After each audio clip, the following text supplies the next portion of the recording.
ജ്ഞാനിയായി ഒരുവനേയുള്ളൂ. ഭയം ജനിപ്പിക്കുന്ന അവിടുന്ന് സിംഹാസനത്തിൽ ഉപവിഷ്ടനായിരിക്കുന്നു. കർത്താവാണ് ജ്ഞാനത്തെ സൃഷ്ടിച്ചത്. അവിടുന്ന് അവളെ കാണുകയും തിട്ടപ്പെടുത്തുകയും ചെയ്തു. തന്റെ സൃഷ്ടികളിലെല്ലാം അവിടുന്ന് അവളെ പകർന്നു. അവിടുന്ന് നൽകിയ അളവിൽ അവൾ എല്ലാവരിലും വസിക്കുന്നു. തന്നെ സ്നേഹിക്കുന്നവർക്ക് അവിടുന്ന് അവളെ സമൃദ്ധമായി നൽകിയിരിക്കുന്നു.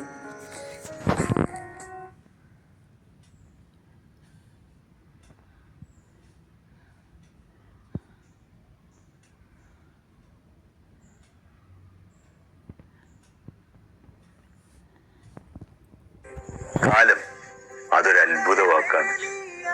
ജീവിതത്തെ പല വിധത്തിലാണ് അത് രൂപപ്പെടുത്തുന്നത്, മാറ്റി പ്രതിഷ്ഠിക്കുന്നത്, തകിടം മറിക്കുന്നത്. അതെല്ലാത്തിനും ഒരു സമയം നിശ്ചയിച്ചിട്ടുണ്ട്. നേടാനും കളയാനും കരയാനും ചിരിക്കാനും ചിരിപ്പിക്കാനും വാടാനും വിരിയാനും ഒക്കെ. സമയത്തിന്റെ രഥചക്രങ്ങളെ നിരന്തരം ചലിപ്പിക്കാനും അറിയുന്നതും അറിയാത്തതുമായ വഴികളിലൂടെ നമ്മളെ കൊണ്ടു നടക്കുന്നതുമൊക്കെ കാലമാണ്. അത് പലപ്പോഴും നമ്മളെ വേണ്ട വിധം മിനുക്കുകയും വേണ്ടാത്ത വിധം രൂപമാറ്റം വരുത്തുകയും ചെയ്യും. ചിലപ്പോ കോമാളിയും ദരിദ്രനുമാക്കും, മറ്റു ചിലപ്പോ രാജാവും ധനികനും. കാലം Not urine, blood.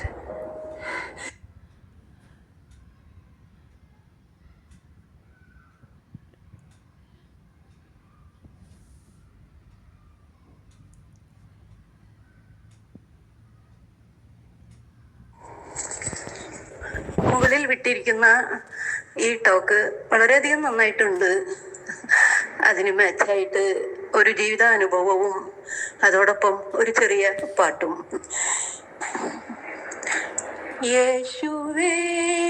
This is my small reminder to fellow parents. Your actions are shaping your child's world. I have been a donor with UNICEF for a very long time, and honestly, it has made me a better parent. Because when your child sees you stand up for other children, that is the most powerful lesson you will ever teach them. Act today and make your promise to children.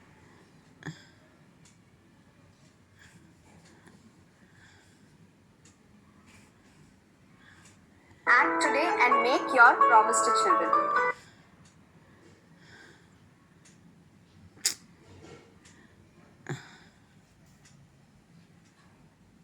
വരേണമേ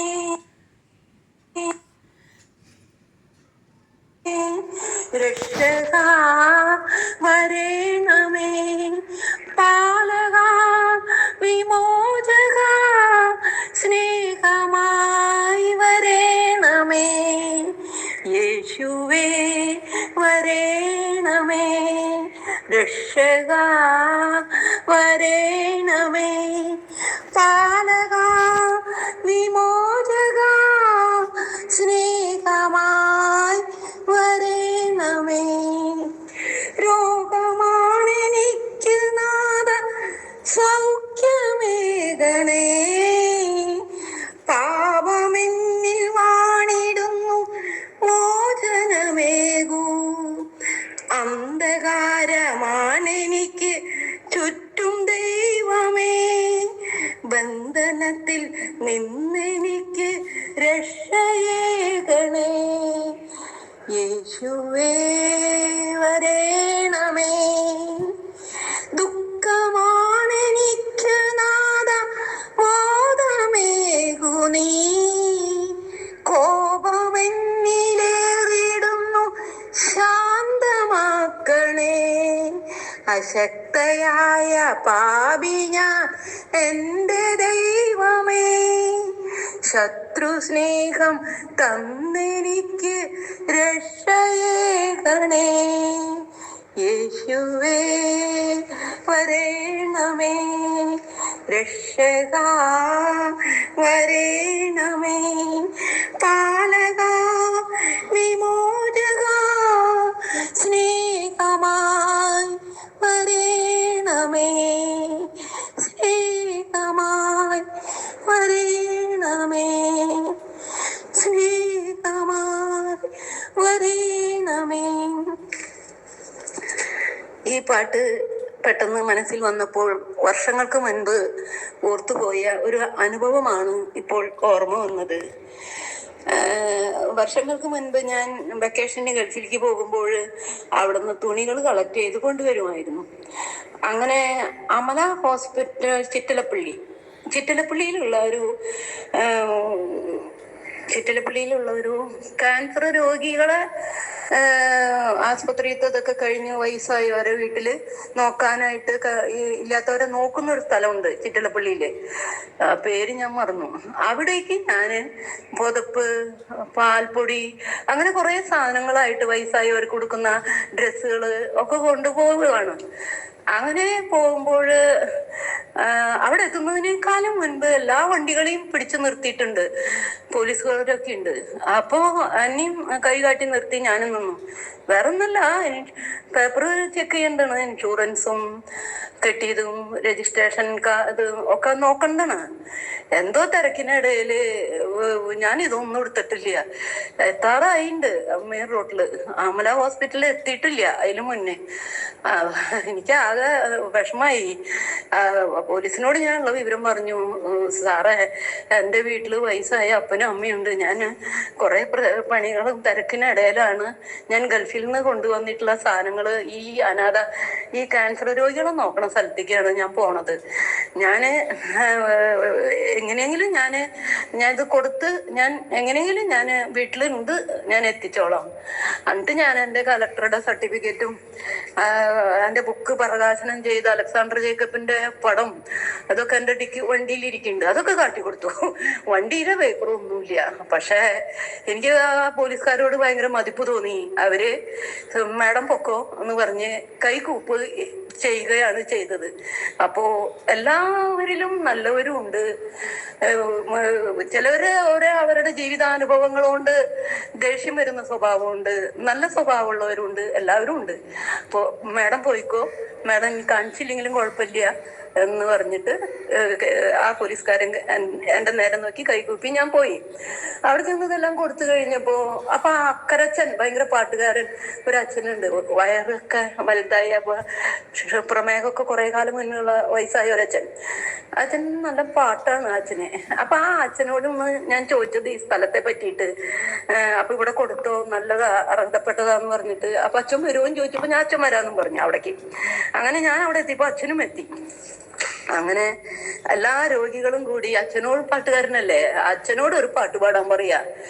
അച്ഛൻ എന്ത് ചെയ്ത് എന്നെ നോക്കിയിട്ട്, എന്റെ മുഖത്ത് നോക്കിയിട്ട് അച്ഛൻ പാടുന്നില്ല, എന്നോട് പാടാൻ പറയാ. അയ്യോ, ഞാൻ ഒരു പാട്ടുകാരന് പാട്ടും പാടിയിട്ടില്ല അച്ഛ. പാട്ടൊക്കെ അറിയാം, പക്ഷെ കാര്യമില്ല, കൊള്ളില്ലത്. അങ്ങനെ പറഞ്ഞു കഴിഞ്ഞപ്പോ അച്ഛൻ എന്നോട് നിർബന്ധിച്ചു, ഞാൻ ഇന്ന് പാടുന്നില്ല. ഇന്ന് ഓമന വലിയൊരു കാര്യം ചെയ്തതല്ലേ, നന്മ ചെയ്തിട്ടുള്ളതല്ലേ. ഓമനയുടെ വായെന്നൊക്കെ നല്ല പാട്ട് വരും, കിട്ടണ പോലെ പാടിയാൽ മതി. അപ്പൊ എല്ലാവരോടായിട്ട് പറഞ്ഞു, ഇവര് പാടും, ഇവരിന്ന് നിങ്ങൾക്ക് എന്തെല്ലാം സാധനങ്ങളെ കൊണ്ടുവന്നേക്കണേ, ഈ ഓമന പാടിയ നല്ലതേ വരൂ. അങ്ങനെ അച്ഛൻ പറഞ്ഞതനുസരിച്ച് ഞാൻ അപ്പൊ എല്ലാവരും എന്നോട് ചേച്ചി പാട്, ചേച്ചി പാട് എന്ന് പറഞ്ഞു. അങ്ങനെ ഈ പാട്ട് ഞാൻ അന്ന് എൻ്റെ ബാഗിൽ കടലാസിലുണ്ടായിരുന്നു. ഞാൻ ഈ പാട്ട് പാടാണ്, യേശുവേ വരണമേ രോഗമാണ് എനിക്ക്. ആ പാട്ട് പാടി കഴിഞ്ഞപ്പോ ഒരു ചെറുപ്പക്കാരൻ തൊണ്ടയിൽ നിന്ന് തുപ്പലം ഇറങ്ങുമ്പോഴൊക്കെ ഭയങ്കര വേദനയാ. അവിടെയാണ് അവരൊന്ന് നോക്കണേ, വീട്ടില് കാശില്ലാണ്ട് അവരാണ് നോക്കണേ, ഈ ചിറ്റലപ്പള്ളിയിലുള്ള ഈ സ്ഥാപനം. അങ്ങനെ ഞാൻ പാട്ട് പാടി കഴിഞ്ഞപ്പോ എൻ്റെ കാല് തൊട്ട് മുത്തിയിട്ട് പറഞ്ഞു, ചേച്ചി പാട്ട് തുടങ്ങുന്നതിനേലും മുന്നേ വരെ ഇറക്കിയ തുപ്പലം ഇറക്കുമ്പോ എനിക്ക് വേദനയാ. ചേച്ചി പാട്ട് കേട്ട് തുടങ്ങിയപ്പോ തൊട്ട് ഞാൻ ഇറക്കുന്ന തുപ്പലം ഇറക്കുമ്പോ എനിക്ക് വേദനയില്ല. ചേച്ചി നന്ദിയുണ്ട് എന്ന് പറഞ്ഞ് കാല് തൊട്ട് മുത്തി. ഞാൻ അതിശയിക്കുകയാണ്, ദൈവമേ, ദൈവം നമ്മളിലൂടെ എത്ര വലിയ കാര്യങ്ങളാ ചെയ്യണത് നമ്മൾ പ്രതീക്ഷിക്കാതെ. നമ്മുടെ മനസ്സിൽ ആഗ്രഹം ഉണ്ടായാൽ മതി, മറ്റുള്ളവരോട് കരുണ കാണിക്കാനും മറ്റുള്ളവർക്ക് നല്ലത് വരണം എന്നുള്ള ഒരു ആഗ്രഹം മനസ്സിലുണ്ടായാൽ തന്നെ പിന്നെ ദൈവമായിരിക്കും നമ്മുടെ ഉള്ളിലിരുന്ന് പ്രവർത്തിച്ചു കൊണ്ടിരിക്കുക. അതാണ് ഇപ്പൊ ഞാൻ ഈ മുന്നിലുള്ള വർഗീസ് സാറിന്റെ ഒരു ടോക്ക് ഇതിന്റെ മുകളിൽ ഞാൻ വിട്ടിട്ടുണ്ട്. അപ്പോ അത് ആ ടോക്ക് വിട്ടതോടുകൂടി, ഇത്തിരി നേരം ഞാൻ കേട്ടു. ആ കേട്ടോടുകൂടി ഇതെല്ലാം എനിക്ക് ഓർമ്മ വന്നു. ദൈവം പറയാനായിട്ട് സാക്ഷ്യം പറയാൻ ആവശ്യപ്പെട്ടു. അതാണ് ഞാനിപ്പോൾ ഇവിടെ പറഞ്ഞത്. എല്ലാവർക്കും നല്ലത് വരട്ടെ പ്രാർത്ഥനയോടെ. Good morning.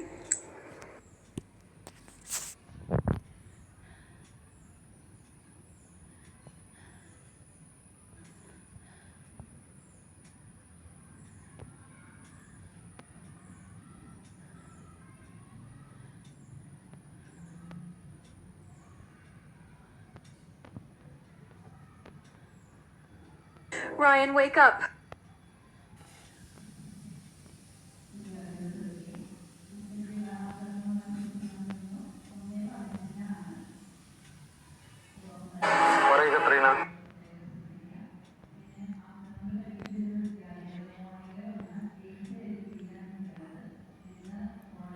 നല്ലൊരു ചിന്ത.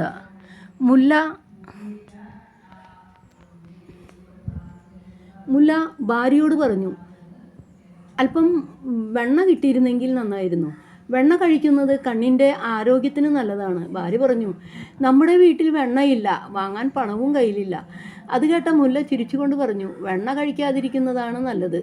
അത് പല്ലിൻ്റെയും മോണയുടെയും ആരോഗ്യത്തിന് നല്ലതല്ല. ചിന്താക്കുഴപ്പത്തിലായ ഭാര്യ ചോദിച്ചു, ആദ്യം വെണ്ണ നല്ലതാണെന്ന് പറഞ്ഞ നിങ്ങൾ തന്നെയല്ലേ ഇപ്പോൾ വെണ്ണ നല്ലതല്ലെന്ന് പറയുന്നത്? ഏതാണ് ശരി? മുല്ല പറഞ്ഞു, വീട്ടിൽ വെണ്ണയുണ്ടായിരുന്നെങ്കിൽ ആദ്യം പറഞ്ഞതാണ് ശരി, വെണ്ണ ഇല്ലാത്തത് കൊണ്ട് രണ്ടാമത് പറഞ്ഞതാണ് ശരി. സാഹചര്യങ്ങൾക്കനുസരിച്ചാണ് ആളുകളുടെ സംസാരവും സമ്പർക്കവും. തങ്ങളുടെ ആവശ്യങ്ങൾക്ക് വേണ്ടി നിറം മാറുന്നതിന് പലർക്കും ബുദ്ധിമുട്ടില്ല. സത്യം മാത്രം പറയാനോ സത്യാവസ്ഥ കണ്ടെത്താനോ എപ്പോഴും സാധിച്ചെന്ന് വരില്ല. പക്ഷെ അവസരങ്ങൾക്കും അനുകൂല്യങ്ങൾക്കും അനുസരിച്ച് നിലപാടുകൾ മാറുന്നവരെ സൂക്ഷിക്കണം. താൽക്കാലിക ഉപയോഗത്തിനുള്ള വസ്തുക്കളായ അവർ എന്തിനേയും പരിഗണിക്കൂ.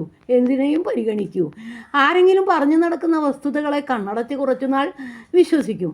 മറ്റാരെങ്കിലും മറ്റെന്തെങ്കിലും അഭിപ്രായം പറഞ്ഞാൽ പ്രശ്നമില്ല. സൗകര്യപ്രദമായവയ്ക്ക് വേണ്ടി സത്യസന്ധതയെ അവർ ബലി കൊടുക്കും. സ്ഥായിയായ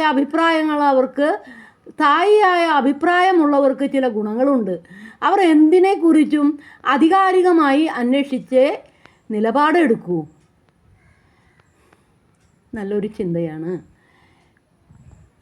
കിലോയ്ക്ക് 5 രൂപ നിരക്കിലാണ് കച്ചവടക്കാരൻ ധാന്യം വിറ്റിരുന്നത്. ലാഭം കുറയുന്നത് കൊണ്ട് വില 10 രൂപയായി. വർദ്ധിപ്പിച്ചാലോ എന്ന് തോന്നി. അനുവാദത്തിനായി രാജാവിൻ്റെ അടുത്തെത്തി. 30 രൂപയാക്കാനാണ് രാജാവ് പറഞ്ഞത്. ജനങ്ങൾ കലാപമുണ്ടാക്കുമെന്ന് കച്ചവടക്കാരൻ പറഞ്ഞെങ്കിലും രാജാവ് താൻ പറഞ്ഞ വില പ്രോത്സാഹിപ്പിച്ചു. നിരക്ക് കൂടിയപ്പോൾ ജനങ്ങൾ പ്രതിഷേധവുമായി കൊട്ടാരത്തിലെത്തി. പരാതി കേട്ട് രാജാവ് കച്ചവടക്കാരനെ വിളിച്ചു വരുത്തി ശാസിച്ചു. എൻ്റെ ജനങ്ങളെ കബളിപ്പിക്കരുത്. നാളെ മുതൽ പകുതി വിലയ്ക്ക് ധാന്യം നൽകണം, ഇല്ലെങ്കിൽ രാജ്യം വിടണം. ശിക്ഷ കേട്ട ജനങ്ങൾക്ക് സന്തോഷം. ധാന്യവില 15 രൂപയായപ്പോൾ കച്ചവടക്കാരനും സന്തോഷം, രാജാവിനും സന്തോഷം. ഒപ്പമുണ്ട് എന്ന് തോന്നിപ്പിക്കുകയും മറുവശത്ത് നിൽക്കുകയും ചെയ്യുന്നവരാണ് ഏറ്റവും അപകടകാരികൾ. എല്ലാവരെയും അവർ കൂടെ നിർത്തും. ഓരോരുത്തരുടെയും ഇഷ്ടങ്ങൾക്കനുസരിച്ച് ഇടപഴകും. സുഹൃത്തിൻ്റെ ശത്രുവിനെ സ്വന്തം ശത്രുവായി അവതരിപ്പിക്കും. ഒരേ സമയം 2 വൈരികളുടെ കാവൽക്കാരനായി അവതരിക്കും. എല്ലാവരുടെയും എല്ലാമായി സ്വന്തം കാര്യം നേടിയെടുക്കും. കബളിപ്പിക്കാനുള്ള കഴിവ് അവരെ എല്ലാവർക്കും സ്വീകാര്യരാക്കും. 2 തരം ആളുകളുണ്ട്. അത് ബന്ധങ്ങളിലായാലും കച്ചവടത്തിലായാലും. അന്യോന്യം ആദരവോടെ പ്രവർത്തിക്കുന്നവരും ഏത് ബന്ധത്തെയും നേട്ടങ്ങൾക്ക് വേണ്ടി മാത്രം ഉപയോഗിക്കുന്നവരും. ആദ്യ കൂട്ടരുടെ എല്ലാ കർമ്മത്തിലും സത്യസന്ധതയുണ്ടാകും. അപരനെ ചൂഷണം ചെയ്ത് വളരണമെന്ന ചിന്ത അവർക്കില്ല. തന്നെ വളർത്തുന്നവരും വളരണമെന്ന ആഗ്രഹം അവർക്കുണ്ട്. രണ്ടാമത്തെ കൂട്ടർക്ക് അമിത പലിശക്കാരുടെ മനസ്സാണ്. തനിക്ക് ലഭിക്കുന്ന നേട്ടങ്ങൾ അളന്നു തൂക്കിയേ അവർ ആരോടും ഇടപഴകൂ. ഏത് ദരിദ്രനിൽ നിന്നും അവർ തനിക്കുള്ളത് പിടിച്ചു വാങ്ങും. നിഗൂഢതകളുള്ളവരുമായി നിശ്ചിത അകലം പാലിക്കുന്നതാണ് കെണികളിൽ അകപ്പെടാതിരിക്കാൻ നല്ലത്.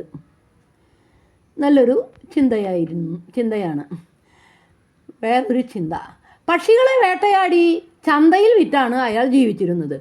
ഒരു ദിവസം വലയം വിരിച്ച് കാത്തിരിക്കുന്നതിനിടയിൽ ഒരു കുരുവി അയാളുടെ പുതപ്പിനടിയിൽ ഒളിച്ചു. മുകളിൽ പറക്കുന്ന പ്രാപ്പിടിയനെ കണ്ടാണ് കുരുവി ഭയന്നതെന്ന് മനസ്സിലായ അയാൾ കുരുവിയെ സംരക്ഷിച്ചു. പ്രാപ്പിടിയൻ പോയപ്പോൾ അതിനെ തുറന്നുവിട്ടു. കുറെ കാലം കഴിഞ്ഞ് അയാൾ മരിച്ചു പരലോകത്തെത്തി. നൂറുകണക്കിന് പക്ഷികളെത്തി യമരാജനോട് പറഞ്ഞു, ഞങ്ങളുടെ എല്ലാം ജീവിതം നശിപ്പിച്ചത് ഇദ്ദേഹമാണ്, ഇയാളെ നരകത്തിൽ അടയ്ക്കണം. അപ്പോൾ ഒരു കുരുവി എത്തി പറഞ്ഞു, എൻ്റെ ജീവൻ രക്ഷിച്ചത് ഇദ്ദേഹമാണ്, ഇദ്ദേഹത്തെ സ്വർഗത്തിലേക്ക് വിടണം. എത്ര വിശിഷ്ടമായി ജീവിക്കാൻ ആഗ്രഹിച്ചാലും അനുദിന ജീവിതത്തിൻ്റെ ആവശ്യങ്ങളും നിർബന്ധിത സാഹചര്യങ്ങളും ചില ന്യൂനതകളും സംഭവിക്കും. തെറ്റുകൂടാതെ ജീവിക്കാൻ ആർക്കും കഴിയില്ല. പക്ഷേ ഒരേ തെറ്റുകൾ ആവർത്തിക്കാതിരിക്കാനും ചെയ്ത തെറ്റുകൾക്ക് പരിഹാരം കാണാനും കഴിയണം. പിഴവുകൾ സ്വാഭാവികമായി സംഭവിക്കും. നന്മകൾ തീരുമാനങ്ങളിലൂടെ മാത്രമേ സംഭവിക്കൂ. അതുകൊണ്ട് തന്നെ ചെയ്ത നന്മകളേക്കാൾ വരുത്തിയ തെറ്റുകളുടെ എണ്ണമായിരിക്കും കൂടുതൽ. എത്ര കുറ്റങ്ങൾ ചെയ്താലും അവയ്ക്കെല്ലാമിടയിലും മനസ്സിൻ്റെ നന്മ വെളിവാകുന്ന ഒരു കർമ്മമെങ്കിലും ഉണ്ടാകണം. ഒരായുസ് മുഴുവൻ ജീവിച്ചിട്ടും ചെയ്ത സൽക്കർമ്മങ്ങളുടെ ഗുണഭോക്താവായി ഒരാൾ പോലും ഇല്ലെങ്കിൽ ആ ജീവിതത്തിന് എന്തോ തകരാറുണ്ട്. തനിക്ക് വേണ്ടി മാത്രം ജീവിച്ച് ജീവിതമാകരുത്. തനിക്ക് വേണ്ടി മാത്രം ജീവിച്ച ജീവിതമാകരുത്. എല്ലാവരെയും പ്രീതിപ്പെടുത്തിയും കണ്ടുമുട്ടുന്നവർക്കെല്ലാം നന്മ ചെയ്തും ജീവിക്കാൻ ആർക്കും കഴിയില്ല. എങ്കിലും ഒരാളുടെയെങ്കിലും ജീവിതത്തിന് തണലേകാൻ കഴിയാത്തവരായി ആരുമില്ല. നല്ലൊരു വചനം, നല്ലൊരു ചിന്ത. വേറൊരു ചിന്ത, കപ്പലുകൾ വിളക്കുമരത്തെ കളിയാക്കി, നിനക്ക് എന്നും ഇവിടെ തന്നെ നിൽക്കാനേ വിധിച്ചിട്ടുള്ളൂ. ഞങ്ങൾ ലോകം മുഴുവൻ ചുറ്റിക്കറങ്ങുന്നുണ്ട്. എന്തൊക്കെ കാഴ്ചകളാണ് ഞങ്ങൾ കാണുന്നത്. വിളക്കുമരം പറഞ്ഞു, എവിടെയൊക്കെ പോയാലും ഞാനില്ലെങ്കിൽ നിങ്ങൾ തീരം കാണില്ല. വഴികാട്ടികളെല്ലാം ആ വഴിയെ സഞ്ചരിക്കുന്നവരാകണമെന്നില്ല. പക്ഷെ അവർക്ക് ദിശാബോധമുണ്ട്. അവർ സൂചികകളാണ്. എല്ലാ മാർഗദർശികളും എല്ലായിടങ്ങളിലും ഉപകരിക്കണമെന്നില്ല. എവിടെയും വഴി കാണിക്കാൻ ആരെങ്കിലും ഒക്കെ ഉണ്ടാകും. ഒരിടത്തേക്കും ഇറങ്ങിത്തിരിക്കാൻ കഴിയാതിരുന്നത് അവരുടെ സാഹചര്യങ്ങളുടെയോ പരിമിതികളുടെയോ പേരിലാകാം.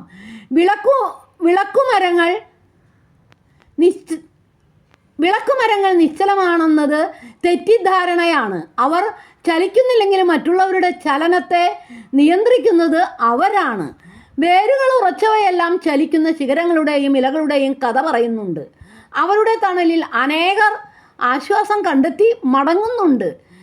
ഒന്നിനോടും പരിഭവമില്ലാത്ത, ചെയ്യുന്ന കർമ്മത്തെക്കുറിച്ച് അഹങ്കാരമൊന്നുമില്ലാത്ത തണൽ മരങ്ങളെ ലഭിക്കുക എന്നത് തന്നെ ഭാഗ്യമാണ്.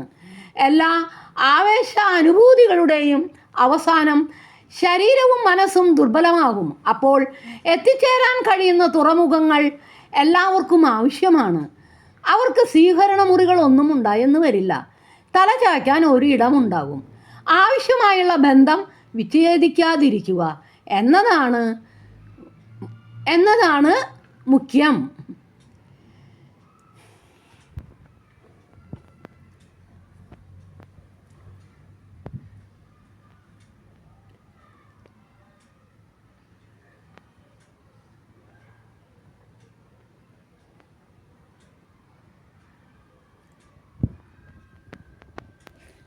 ഓണമായിട്ട് എൻ്റെ ഒരു പരസ്യമാണ് മാതാവിൻ്റെ നൊമ്പരങ്ങൾ. ആരാണമ്മ എന്ന ഒരു ആർട്ടിക്കിൾ. മാതാവിൻ്റെ നൊമ്പരങ്ങൾ. തൂങ്കുഴി പിതാവിൻ്റെ മരിക്കുന്നതിനേക്കാളും കുറച്ച് കാലം മുൻപ് 2003 എനിക്ക് വന്ന ക്രിസ്മസ് കാർഡ് മാതാവിനെയും ഉണ്ണീശോയുടെയും കാര്യം പറഞ്ഞ്, പിന്നെ ഒരു പിറന്നാൾ ഗാനം എൻ്റെ സ്വന്തമായിട്ടുള്ളത്, മുത്തേ വാ മണി മുത്തേ വാ.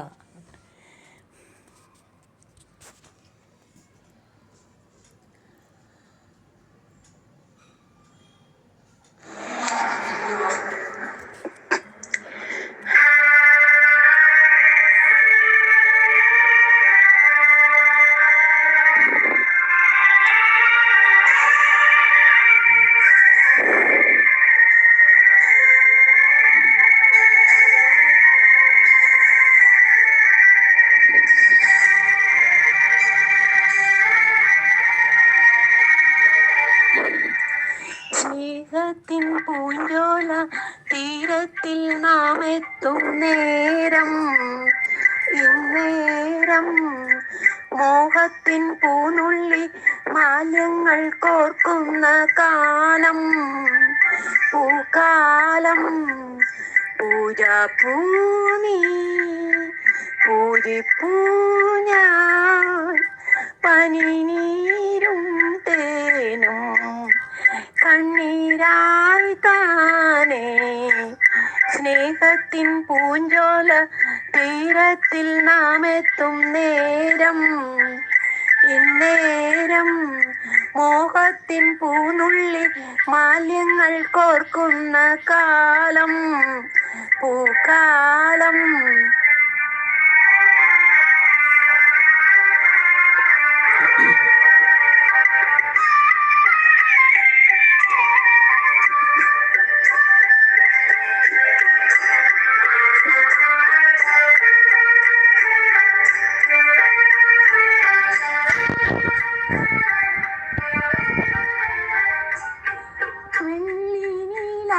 നാട്ടിലെ പൗർണമിതൻ വീട്ടിലെ പൊന്നുരുവും പാട്ടിലെ രാഗദേവതേ, പാൽക്കടലിൽ മംഗതൻ പ്രാണസുത ഗംഗതൻ മന്ത്രജലം വീട്ടിയൻ കണ്ണനെ ഇങ്ങോട്ടാ. മേഘപ്പൂക്കാട്ടിന്റെ പള്ളിത്തേരേറി നക്ഷത്ര കൂടാര കിണിവാദേവി, ആലംബം നീയേ ആധാരം നീയേ. സ്നേഹത്തിൻ പൂഞ്ചോല തീരത്തിൽ നാം എത്തും നേരം, ഇന്നേരം മോഹത്തിൻ പൂനുള്ളി മാല്യങ്ങൾ കോർക്കുന്ന കാലം, പൂക്കാലം. പനിനീരും തേനും കണ്ണീരായി താനേ.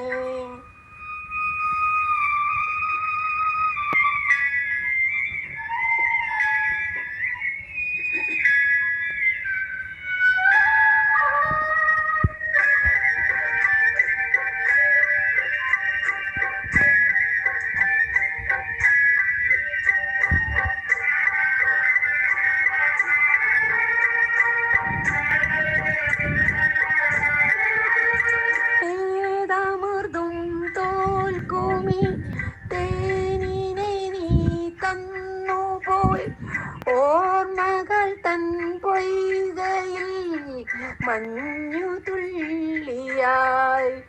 എന്നുയിരിൻ രാഗവും താളവുമായി എന്നുമെൻ കണ്ണനെ ഞാൻ പോറ്റിടാം, പൊന്നുപോലെ കാത്തിടാം. പുന്നാരത്തേനെ ഏതിഷ്ടം പോലും എന്നുകൊണ്ടാവുമ്പോഴെല്ലാം ഞാൻ ചെയ്യാം. വീഴല്ലേ തേനേ, വാടല്ലേ പൂവേ.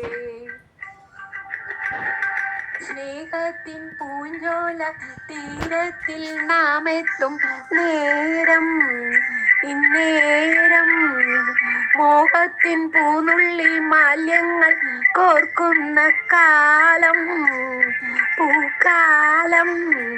പൂജാപ്പൂനീ പൂജിപ്പൂ ഞാൻ, പനിനീരും തേനും കണ്ണീരായി താനേ.